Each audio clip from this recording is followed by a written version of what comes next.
Mga kababayan nating seniors, kung kayo ay 60 pataas at lalo na kung wala kayong SSS, GSIS o anumang pensyon, pakinggan ninyo ako ng mabuti dahil ang balitang ito ay maaaring magbago ng inyong buhay ngayong 2025.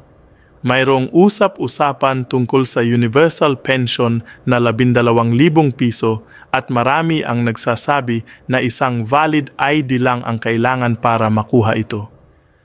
Pero bago kayo mag-alala o mag-expect ng sobra, kailangan nating pag-usapan kung ano talaga ang totoo, kung sino ang qualified at paano ninyo ito makukuha nang walang sakit ng ulo. Alam ko, pagod na kayong makinig sa mga fake news at maling impormasyon. Kaya ngayong araw, uupo tayo dito, parang magkaibigan lang sa hapagkainan at pag-uusapan natin lahat ng detalye, mula sa tamang proseso hanggang sa mga dapat ninyong iwasan para hindi kayo maubusan ng pera o maskam pa. Tandaan, hindi ito biro. Pera ito na pinaghirapan ninyo. Pera ito na dapat nasa inyo. Kaya makinig kayo dahil sa loob ng 1,500 salita na ito, tutulungan ko kayong maintindihan ang lahat mula sa simula hanggang sa dulo, walang maiiwanan. Ang katotohanan ay ganito. Ang universal pension na 12,000 piso ay hindi pa technically kumpirmado sa formal na batas hanggang ngayon, pero may mga pending bills sa Congress at Senate na nag-propose nito.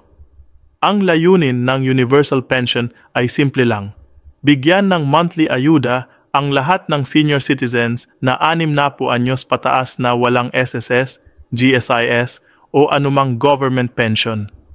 Kasi nga, nakikita ng gobyerno na maraming matatanda sa Pilipinas, lalo na ang mga dating informal workers, housewives, farmers at fishermen ay walang retirement savings. Kaya ang universal pension ay isang safety net para sa kanila. Ngayon, ang tanong, bakit 12,000 piso?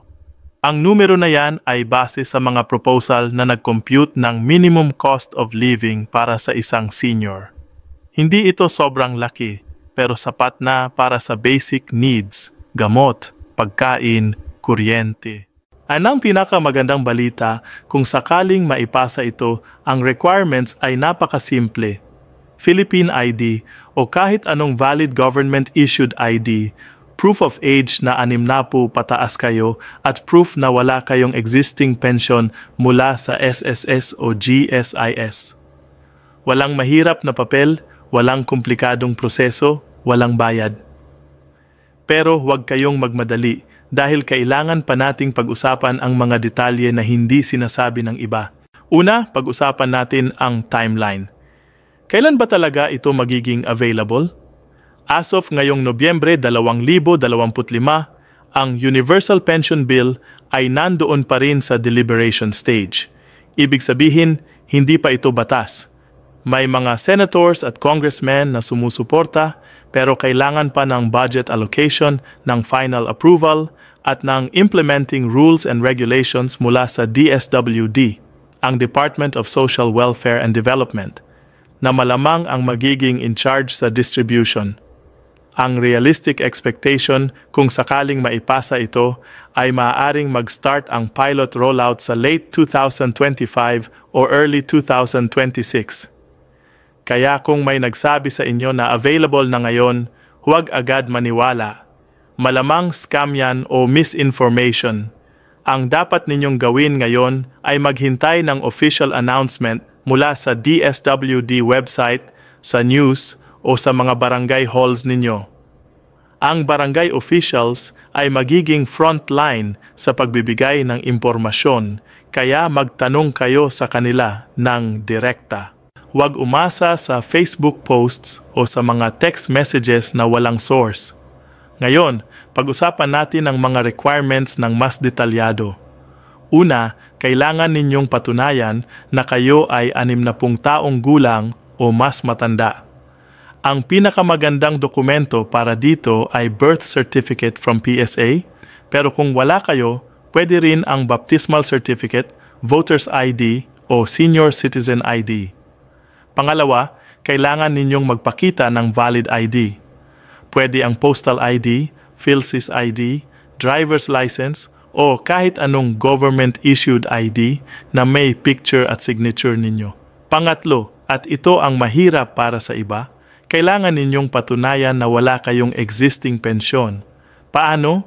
Malamang, hihilingin nila na mag-submit kayo ng certification mula sa SSS o GSIS na nagsasabing no record kayo. O kaya naman, kung may kontribusyon kayo pero hindi pa umabot sa required quarters para sa pensyon, kailangan ninyong ipakita yan. Ito ang parte na nakakalito sa marami, kaya makinig kayo. Kung kayo ay may 10 taon lang na contributions sa SSS, pero hindi umabot sa 120 buwan required para sa pensyon, technically wala kayong pensyon, kaya qualified kayo. Pero kailangan ninyong kumuha ng certification mula sa SSS branch. Pumunta kayo sa pinakamalapit na SSS office, dalhin ninyo ang ID at UMID ninyo, at sabihin ninyo na kailangan ninyo ng Certification of Non-Pension Status. Libre yan, pero handa kayong pumila ng matagal, kaya magdala ng tubig at bitbit na upuan kung kaya. Ang payout schedule ay isa pang mahalagang bagay na kailangan ninyong maintindihan. Kung sakaling maipasa ang universal pension, hindi ito magiging lump sum payment ng 12,000 piso one time lang. Hindi. Ang 12,000 piso na yan ay monthly pension katulad ng SSS o GSIS pension. Ibig sabihin, every month, makakakuha kayo ng 12,000 piso deposited directly sa bank account ninyo. O kaya naman, kung walang bank account, pwedeng cash pick-up sa designated payment centers like LBC, Palawan Pawn Shop, o Cebuana Luilye. Ang payout schedule ay malamang sundin ang existing schedule ng Social Pension Program ng DSWD, which is every end of the month o first week ng next month. Kaya kung December ang buwan, expect ninyo na sa January 5 to 10 dadating ang pera. Hindi ito tulad ng 13th month pension na once a year lang, ito ay regular monthly income. Pero tandaan, kapag nagsimula kayong tumanggap nito, automatic na kayo ay registered sa system, at kung later on ay nakatanggap kayo ng SSS pension or private pension, kailangan ninyong i-report yan sa DSWD para hindi kayo ma-disqualify o mas malala, ma-audit at hilingin na ibalik ang lahat ng natanggap ninyo. Ito ang tinatawag na clawback at nangyayari yan sa mga nag-under-declare ng income o nag-hide ng existing benefits.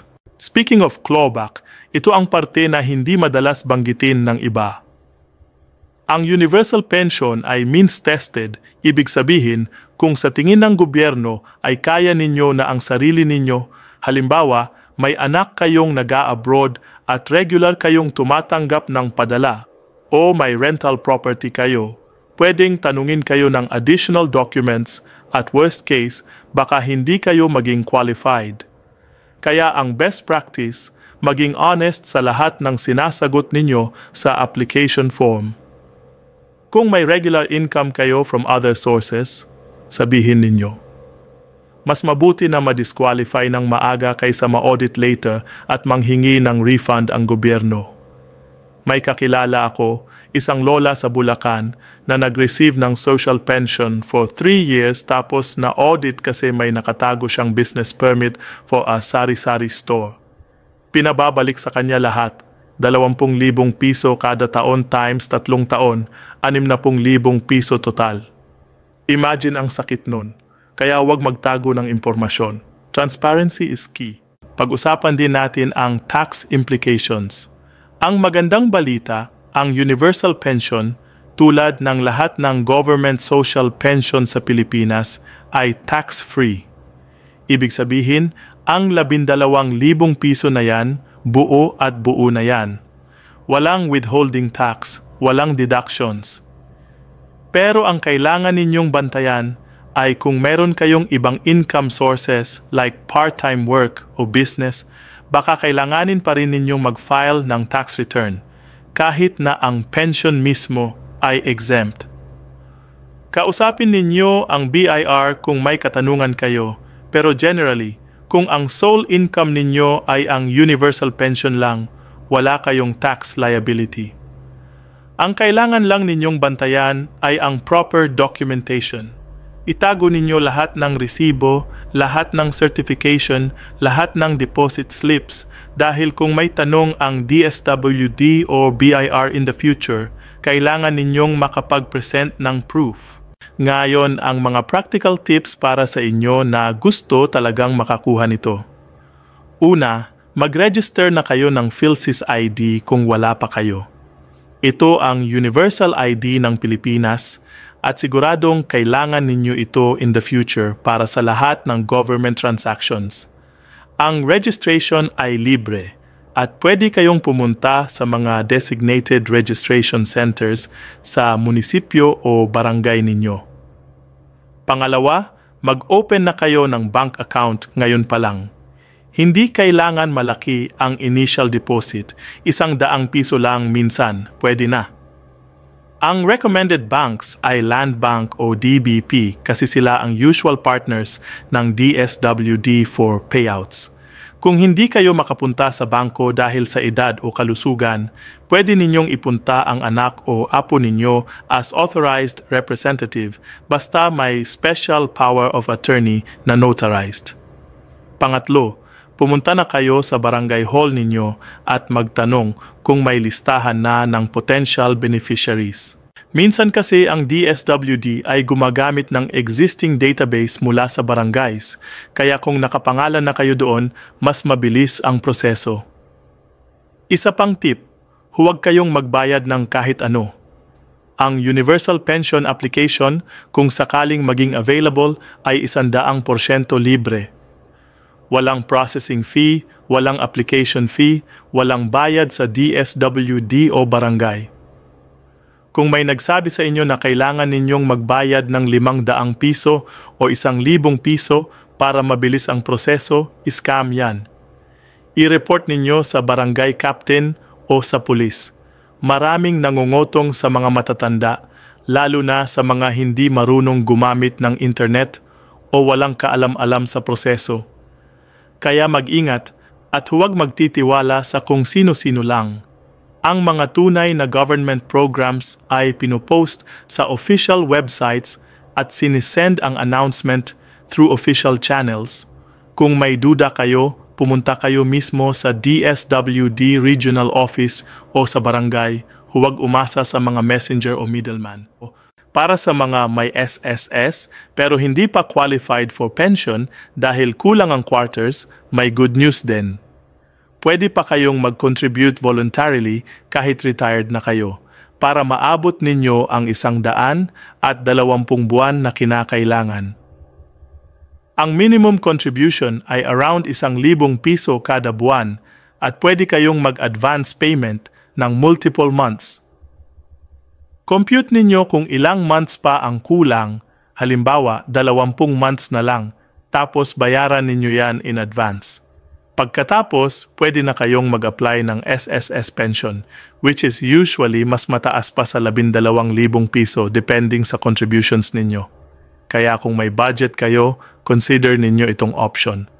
Pero kung walang pera talaga, hintayin ninyo na lang ang universal pension. Sa huli, ang mensahe ko sa inyo ay simple. Huwag mawala ng pag-asa, pero huwag din mag-expect ng sobra ng walang basis.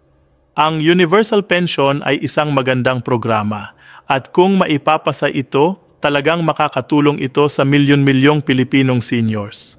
Pero hanggang hindi pa ito opisyal na batas, kailangan nating mag-stay informed, mag-stay vigilant, at mag-stay prepared. Ngayon pa lang, ihanda na ninyo ang mga requirements. Ayusin na ninyo ang mga dokumentos at bantayan ang mga official announcements. At lagi ninyong tandaan, kayo ay mahalaga, kayo ay may karapatan, at kayo ay nararapat sa respeto at tulong ng gobyerno. Maraming salamat sa pakikinig at sana ay nakatulong ako sa inyo ngayong araw. Mag-ingat palagi at God bless.